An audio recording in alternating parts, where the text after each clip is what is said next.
This presentation is dealing with attachment theory vis-a-vis human sexuality in the context of this course on introductory ethics. And you can see as the video begins, the PowerPoint is using the imagery that we've used throughout the semester of archery and of aiming and shooting. The idea being that when one is trying to do ethics, it's an ancient analogy or illustration. It's like trying to aim for the bullseye, trying to do that which is morally the good, the right, and the ought. Before we get into the actual presentation here with regard to attachment theory, I just want to remind you that you need to keep fresh in your mind the way that the three primary schools of ethics work. The one the furthest over on the left is utilitarianism. The box below is the names of Bentham and Mills. Bentham thinks the way to find out the greatest good for the greatest number of people is by pleasure, and Mills by happiness, and he has a way of defining what happiness is. The next form of ethics of conduct, what should I do, is what we're asking. Instead of doing what the greatest good is for the greatest number of people, is deontology, which is doing what is one's moral duty. And this is a Kantian approach. And for Kant, the way that we identify our duty is we have to begin with a good will, then we use the first and the second forms of the categorical imperative. As over against ethics of conduct is the ethics on the right-hand side of the page, ethics of character. And this is virtue ethics. This is Aristotle and Elizabeth Anscombe, who kind of rehabilitated Aristotle for a new generation. This one doesn't say, what should I do? It says, what does it look like for me to be a woman of character, for me to be a man of virtue in this given situation? And so the reason why this is important and why I'm going to keep on bringing this up to you is because your final exam is the analysis of a moral dilemma from each of these three standpoints. And so I promise to keep on bringing this before you. If you will, I'll nag you about this until the end of the semester. All right, let's jump in. So I wanted to say that this little picture is important at the start of things. It's the cover from a child's book called The Velveteen Rabbit, and it has something to do with attachment theory, but you have to wait and see what it is. So when we deal with sexual morality, it's like, how ought we to treat sexuality? All of us are sexual beings. How should we treat our sexuality as far as treating it in an optimal way that's the best for us and for others? And it needs to be said right at the get-go that sex is a good thing.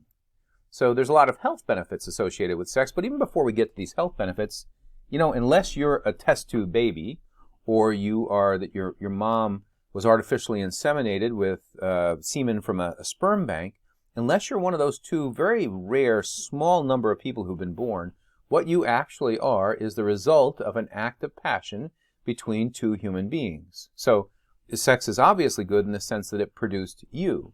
But then we talk about the health benefits of sex. It genuinely does relieve stress and lower blood pressure. Think about, in nursing homes, they have cats and sometimes they bring in dogs for the people in the nursing home to be able to touch because they're craving touch. One of the things they're not getting is much human touch in those nursing homes. And when people are intimate, there's a lot of touch going on, very intimate touch. And it very much does relieve stress, lower blood pressure. It's just a phenomenon of how we're made. It does boost your immune system. It does provide exercise, and that's not being funny. That's not something to laugh at. It really does burn calories. So it's mutually pleasurable, and at the same time, it's actually exercising your body. It improves cardiovascular health. And if it's a good relationship, it boosts your self-esteem while strengthening your well-being. Unless you are attachment type A, which you're about to see what that is in this presentation, or you're a sociopath or a psychopath, you crave intimacy like every other human being does. You want to ultimately be able to have another human being before whom you can be not only sexually naked, but also relationally naked, and know that this person cares about you for who you are. It reduces pain because it produces endorphins in your brain. And for men, it reduces prostate cancer risk. For males and females, it strengthens their pelvic floor muscles. And although it's been an excuse for many people across the centuries, most likely, and across time, that, it'll help you to sleep better, it really does help you to sleep better. All right. So when you stop and think about it, what is sex for? Well, the obvious thing, when we look at the plumbing of our bodies, if you will, and when we know how everything works, is that it's in order to create human beings. It's for reproduction. So obviously that's one effect of what sex does. And our bodies are actually built for reproduction. Yes. But then we think past that. When I ask my students in a live class, I say, what is sex for? Once they get past reproduction, the next thing they always say with a smile on their face is pleasure. And yeah, I mean, from the time you were little, you knew that there was pleasure associated with your genitalia. It was pleasurable to be touched there. For you to touch there, there's a lot of nerve endings there. I'll leave it at that. Okay, but then we go beyond that. So it's for reproduction, it's for pleasure, but then think deeper. What ultimately, long term, over the course of the lifespan, what is sex for? And ultimately some student will come out with, well, for relationship. And that's true. We are a very social type of a creature, human beings are. And we want there to be relationship. And we especially want long-term relationship, most all of us, with a significant other. So that's what sex is for. Now, why attachment theory? What's attachment theory got to do with this? Well, we're going to see. So there's three behavioral systems that come into play when we think about romance. I don't just mean romance generally, but I mean romance trending towards finding a life partner. And they are the attachment theory, or the attachment system, and then caregiving and sexual mating. So the sexual mating is the obvious part here when we have actual sexual intimacy. Caregiving in a romantic relationship, what's that about? Well, it doesn't have to be that caregiving is given in a romantic relationship, right? I mean, if you make your mom breakfast on Mother's Day, that's caregiving. When you do something considerate for somebody you love or care about or you like, that's caregiving. You go and help somebody rake their leaves because they're elderly, or you do some sort of a thing that they need done. You make a meal for someone who's had a loss recently. That's caregiving. Well, people in long-term, intimate relationships do a lot of caregiving in their romantic relationship. So, these three are kind of like strands of a braid or of a cord that interweave: sexual mating, caregiving, attachment. And they vary in importance across the life cycle of the relationship. Attachment theory is actually was like being born in the early part of the 20th century. And it's about mid-century when it really comes to fruition. There are researchers in the U.S., especially in the southern part of the U.S., up in Canada, especially associated with McGill University, and then over in England. And it's John Bowlby, medical doctor, a psychiatrist, who in England is the first person to put forward in a form that people start to really recognize this theory. But it was kind of like percolating in a lot of different places. Bowlby he's in the period of time, this is Bowlby, he's in the period of time during the Blitz in World War II, when the Luftwaffe was bombing the major cities in England. It would take a long time to list all those cities. London's the most obvious, but Birmingham, Liverpool, Chelsea, there's a whole lot of them. And so that they had both the Luftwaffe, the German Air Force, flying over and dropping bombs, and they also had these V2 buzz bombs where it was a unmanned bomb that would just fly over, and then you'd hear the engine cut out, and then you'd hear the whistle of the bomb as it's dropping, and then things would be blown up. Well, a lot of people in England died and were affected negatively by this. And so Bowlby had quite a large statistical group to deal with, where there were young children who'd been born during the war years, but for one reason or another, they either didn't have mom in their life, or mom was sick, or mom was an invalid, with things associated especially with the war, so that he was able to see what abnormal parenting, how it affected children in the bonding process. So he puts forward his theories, and initially, to tell the truth, he was attacked by his fellow people in the field of psychology. He's a psychiatrist, but he was attacked with what he said, but ultimately he began to gather ground and to start to be respected and get the recognition that his work deserved. So Mary Ainsworth was a young woman who had studied in the United States and also in Canada under two different well-known figures who were also working along parallel lines to that of Bowlby. And she went over to England to be a graduate student under Bowlby. And it was there, while she was working with him, that she put forward the concept of the IWM. You can see what that is in just a little bit, the IWM. So that belongs to her. So here's Bowlby.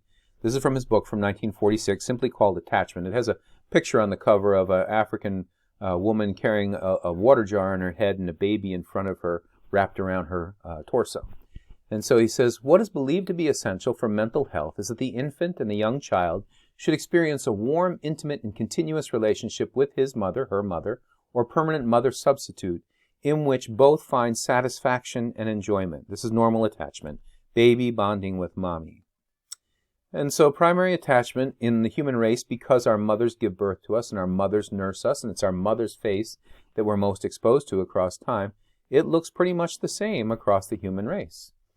Most children have numerous attachment figures, but the principal caregiver is the primary attachment figure, and it's normally mom. She's the one who's preferred as a safe haven in times of distress. I'm a father of 4 children.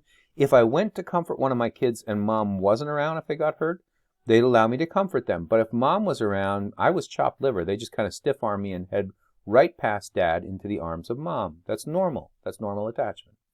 Other figures, like fathers and older siblings, are secondary and supplementary to that primary figure, sometimes grandparents or aunts or uncles. So it's fathers and older siblings who are the most common secondary figures. So mother and child bonding is this phenomenon that we can observe in Aboriginal cultures and also in developed cultures, and see that it's much the same across all of these cultures, the way that mothers and children bond.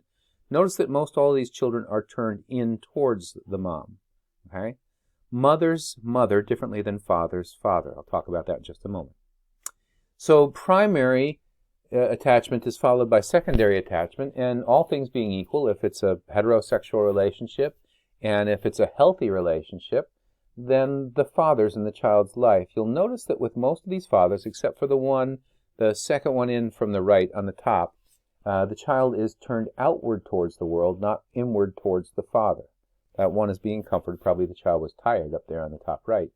But fathers, when they father, well, here's some things that are interesting. When a mom comes over to the baby's crib or bassinet or wherever the baby is, the baby's blood pressure goes down and the baby is gentled just by mother's presence.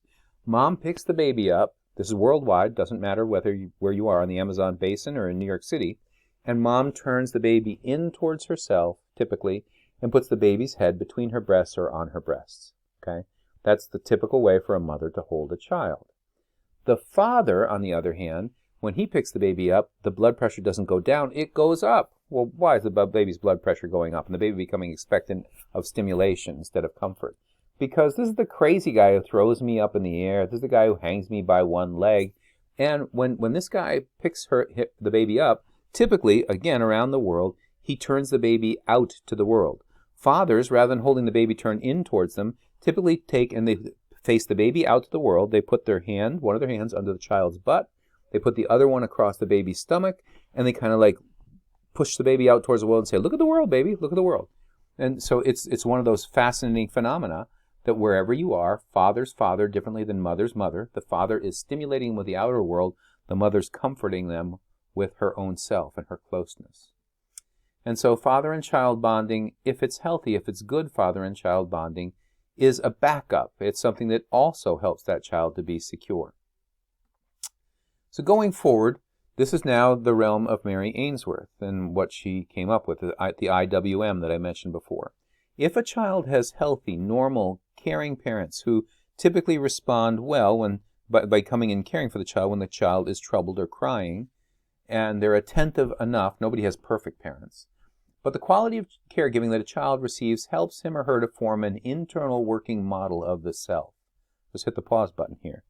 Think of Kelly Clarkson's song, "Because of You." She says, "Because of you, I never stray too far from the sidewalk. Because of you, I walk on the safe side so I don't get hurt. Because of you, I am ashamed." That's a song to her father, about her father having abandoned the family and having abandoned her and made her feel less than as a child.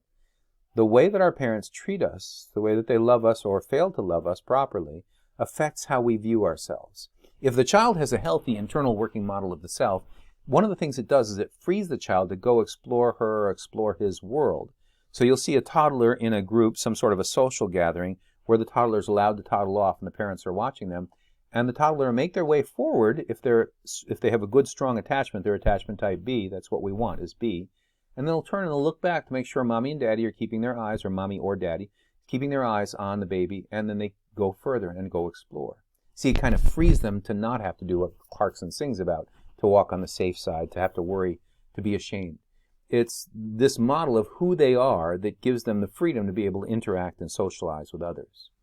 So what we want, as far as the kind of attachment we're looking for, is secure attachment, Group B. Group A, there's an old Simon and Garfunkel song that says, "I am a rock, I am an island." And they're avoidant. They're the child who's learned to comfort themselves because their parents didn't comfort them when they needed to be comforted. There's more males in group A that are avoidant, detachment behaviors, rejecting, rigid, hostile, and averse to contact. In group C, this seems to be the more common female response to not being attached as one needs to be, is that they are anxious, ambivalent. So you get protest behaviors, distress at separation, anger and ambivalence towards the caregiver. They tend to be insensitive to other people's needs and boundaries, intrusive upon those boundaries, and inconsistent. Sometimes this is described as, I hate you, don't leave me. This is a diagram that I find helpful to get the bigger idea of how this works. So what we're after is what's in the middle, the cohesive self. A healthy, attached human being is sort of like a semi-permeable membrane. They have a strong sense of self, but they have openings in their sense of self whereby they can allow others to come into their world. The further we go towards the left, towards attachment type A, the more hardened the person is, and the more closed off they are. And this comes from a chronic failure of their parents to meet their needs. They're very much in control.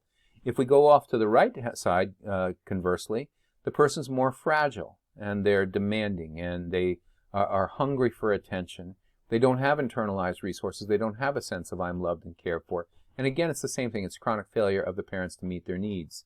For the person who's the cohesive person, they have internalized resources. They've had consistent parenting with only occasional lapses, what we call good enough parenting.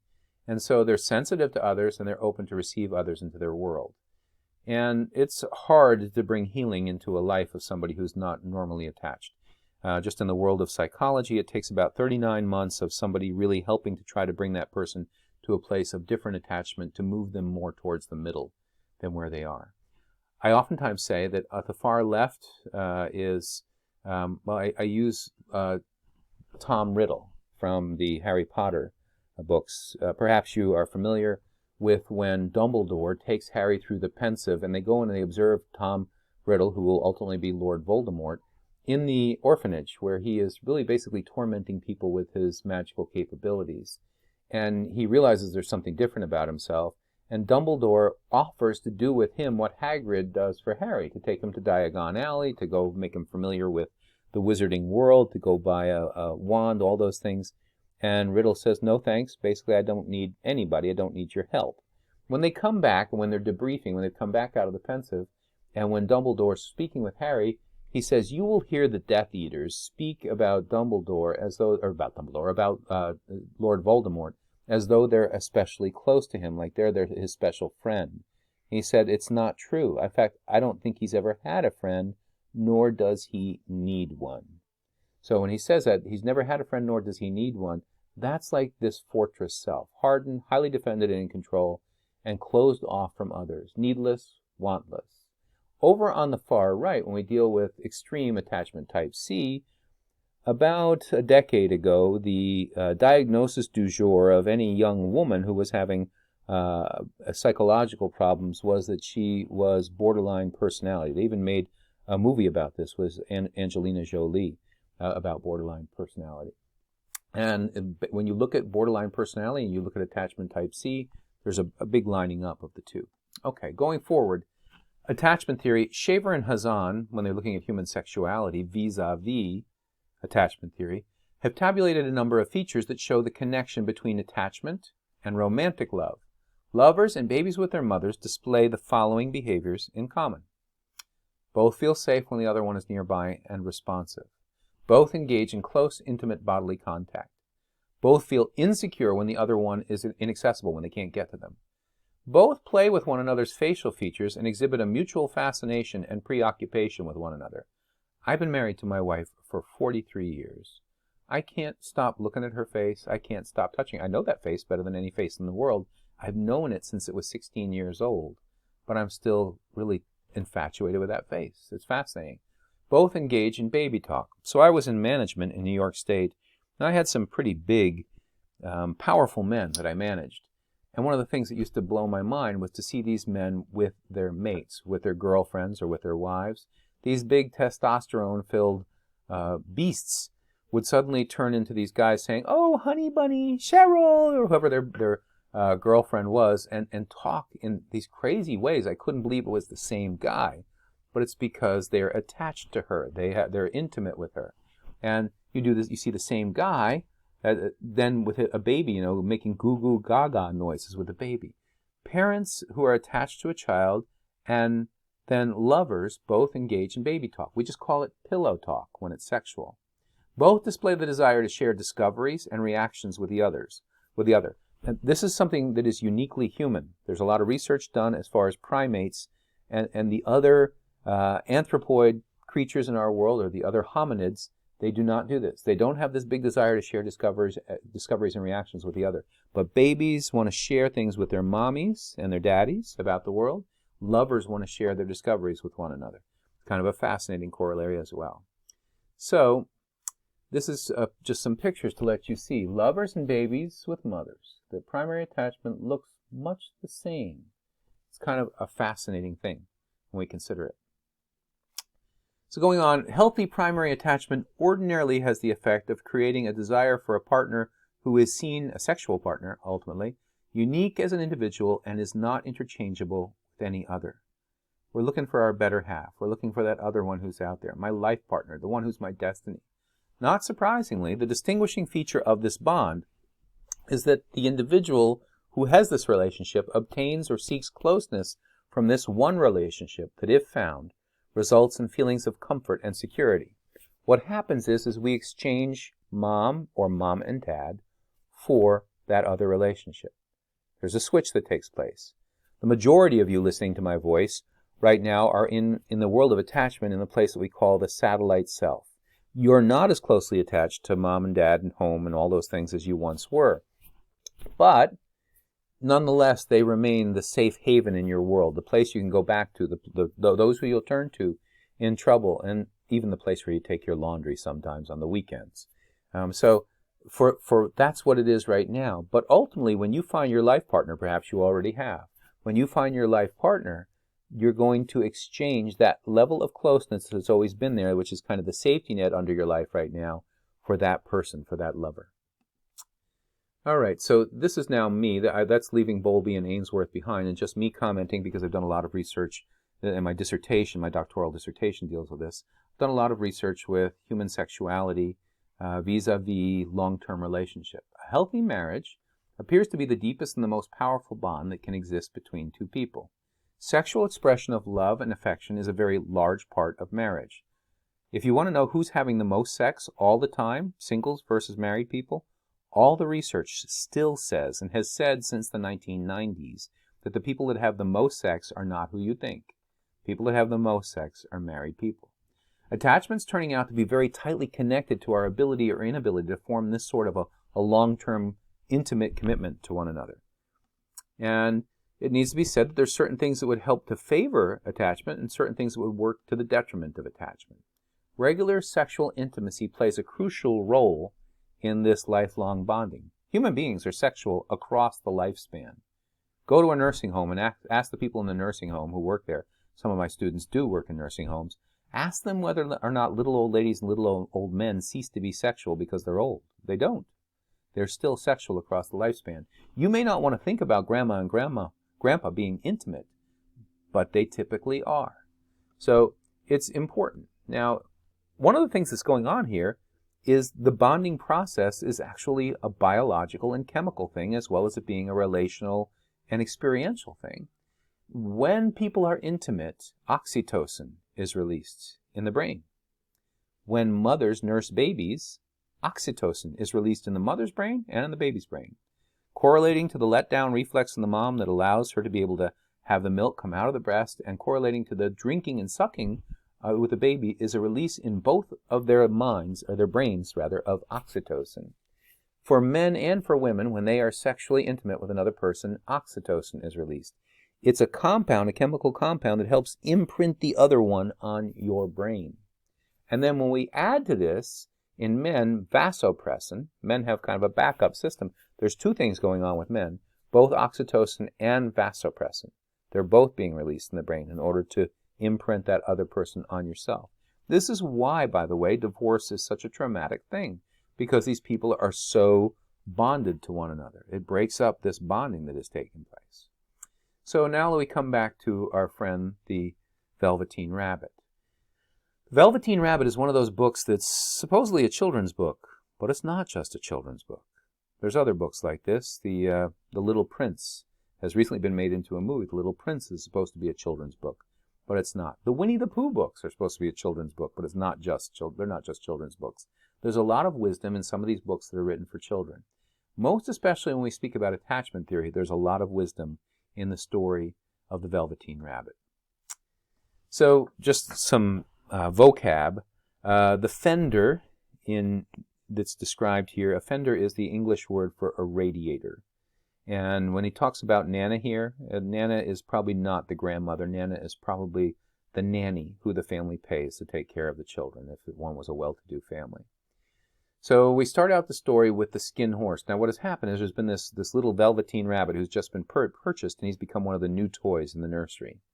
The skin horse had lived longer in the nursery than any of the others. He was so old that his brown coat was bald in patches and showed the seams underneath. You need to picture this stuffed animal who's kind of well-loved and worn out.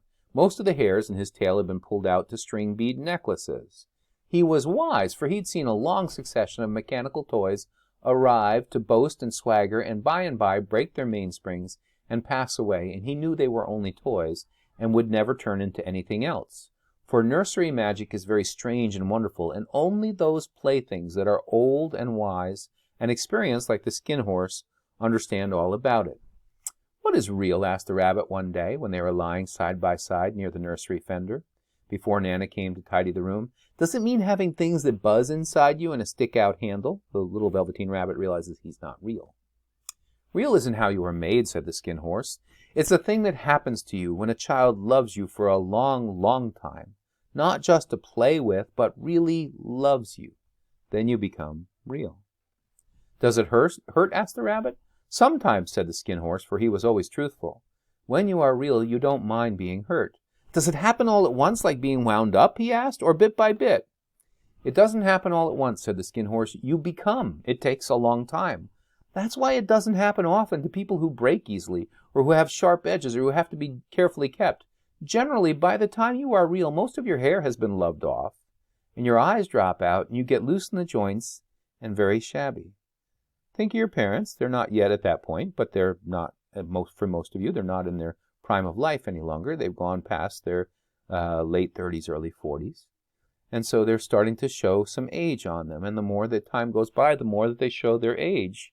Generally, by the time you're real, most of your hair has been loved off, your eyes drop out, you get loose in the joints and very shabby. It's a stuffed toy saying this. But these things don't matter at all, because once you are real, you can't be ugly except to people who don't understand. So my wife and I have been married for 43 years, and there's a lot of beautiful women in the world, but none of them can begin to compare to her in my eyes, because I see her with these kind of eyes, like what the skin horse is describing. You see that person with the eyes whereby they are real. "I suppose you are real," said the rabbit, and then he wished he had not said it, for he thought the skin horse might be sensitive, but the skin horse only smiled. "The boy's uncle made me real," he said. "That was a great many years ago. But once you are real, you can't become unreal again. It lasts for always." So this is what ultimately happens in long-term monogamous romance. You learn to see each other in a different way than just externally, which is good, guys, because you're beautiful right now. You're young men and women who are in the prime of your life. You look the best that you'll ever look, unless you do some things to even improve your looks from what they are now. But eventually, when you get to the end of your 30s and the beginning of your 40s, you're going to start to have changes take place in your body. And we talk about you no longer being in your prime or being past your prime. And age is going to have its effect. You're about at the halfway mark of life when you're there. And so if everything is based on how you look on the outside, that's pretty sad, because then you feel like you're less and less lovable or adorable. However, if you're attached to somebody who's learned to see you in the way that the skin horse had the relationship with the uncle that's described there, then the two of you are connected to each other, and you see each other in a different way. You develop new eyes. You are both made real in the way that the skin horse describes. That's the potentiality of your sexuality. It has the potential to allow you that with another human being.